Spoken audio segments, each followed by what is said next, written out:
mendampingi Nenek Rosa untuk membeli kulkas baru. Sementara itu, Ibu Ok-hwi dan Ibu Bung Hong menghadiri reuni SMA mereka. Ketika di dalam bus, ada permainan untuk mengetes seberapa disayang para ibu ini oleh anggota keluarga mereka. Awalnya yang ditunjuk adalah Ibu Ok-hwi, tapi Ibu Ok-hwi melempar permainan itu pada Ibu Bun Hong. Dengan alasan putra Ibu Bun Hong adalah seorang pengacara terkenal. Ibu Bun Hong menerima tantangan itu. Dia telepon Hosu yang kala itu masih menemani Nenek Rosa memilih-milih kulkas. Ibu Bun Hong bertanya pada Hosu apakah kiranya ada sesuatu yang ingin diungkapkannya saat ini. Ibu Bun Hong berharap putranya itu bakal mengucapkan kata sayang padanya. Tapi tanpa diduga oleh Ibu Bun Hong, Hosu malah menyatakan bahwa dirinya sudah berhenti kerja. Ibu Bun Hong jelas kaget. Teman-temannya yang mendengar pengakuan Hosu ini, termasuk Ibu Ok-hwi, juga sempat tak bisa berkata apa-apa saking kagetnya. Suasana kembali cair ketika Ibu Ok-hwi meminta MC agar segera menghentikan permainan itu. Ibu Ok-hwi sendiri terlihat merasa bersalah sekali karena tanpa sengaja mempermalukan Ibu Bun Hong di hadapan teman-teman SMA-nya. Di toilet, Ibu Bun Hong terlihat melamun.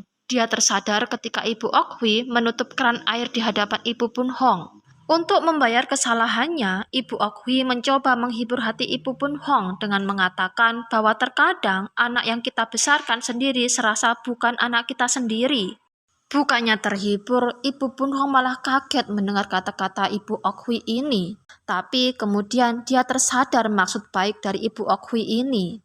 Sementara itu, di Seoul, Nenek Rosa meminta Hosu agar menjadi wali hukumnya. Michi terkejut sekaligus senang mendengar hal ini. Ketika keduanya berjalan pulang, Hosu tiba-tiba ditelepon Jiun. Jiun mengajak Hosu datang ke acara reuni SMA. Michi yang sedari tadi masih berada di samping Hosu berusaha mencuri-curi dengar pembicaraan antara Hosu dan Jiun ini.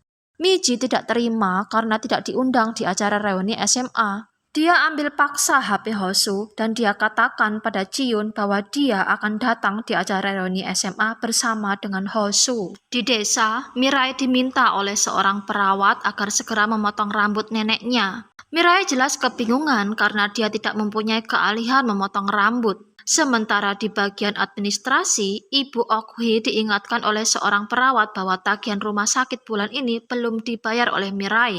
Ibu Ok-hwi jelas kaget. Di rumah, Mirai yang sedang mencari info tentang bagaimana memotong rambut, tiba-tiba mendengar ibunya mengeluh. Dia dekati ibunya dan menanyakan permasalahan ibunya.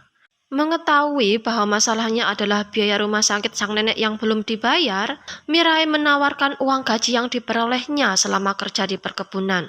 Tapi Ibu Ok-hwi melarangnya. Dia menyuruh Mirai yang dikiranya Michi itu menabung uangnya itu dan tetap meminta Mirai yang membayar tagihan rumah sakit neneknya. Michi sudah berada di depan pintu restoran tempat reuni SMA-nya berlangsung. Sempat Michi ragu untuk masuk karena terbayang bagaimana teman-teman SMA-nya dulu menghinanya karena kegagalannya mendapatkan beasiswa kuliah di HNU.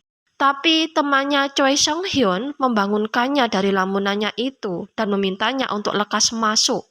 Michi bergabung bersama teman-teman SMA-nya sebagai Mirai tanpa ada yang curiga. Hosu datang agak telat, meski demikian semua kagum dengan penampilannya yang tampan. Teman-teman Hosu semakin kagum begitu mengetahui bahwa Hosu adalah seorang pengacara. Dari sinilah suasana mulai tidak mengenakan bagi Michi karena tiba-tiba salah satu dari mereka mengaku pernah melihat Michi bekerja serabutan dan ini lagi-lagi menjadi bahan tertawaan mereka. Michi hanya bisa terdiam membisu mendengar segala ejekan teman-temannya.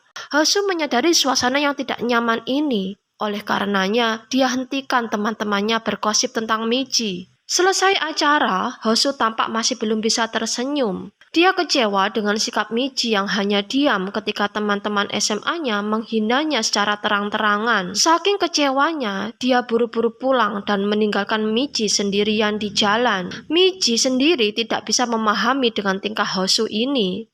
Di rumah, Hosu terbayang-bayang dengan sikap sok mesra Choi Sung-hyun pada Michi. Inilah yang sebenarnya membuat Hosu marah dan cemburu pada Michi.